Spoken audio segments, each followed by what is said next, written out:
Një krim i rënd brenda familjes ka tronditur opinionin publik para ditën e kësaj të premtej në qytetin e Shkodrës.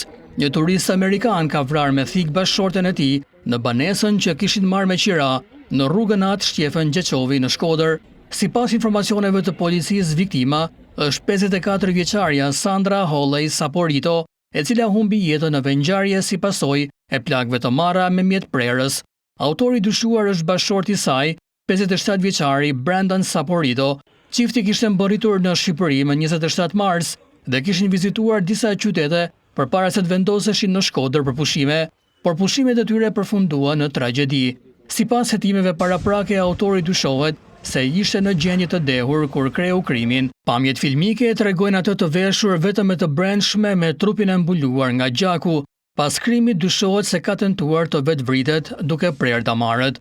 57 vjeçari është transportuar në spital me plagë të lehta në duar dhe ndodhet jashtë rrezikut për jetën, ndërkohë policia ka nisur hetimet për të zbardhur plotësisht shkaqet e kësaj ngjarje të rëndë, e cila dyshohet të ketë ndodhur për motive të dobta pas një konflikti të qastit.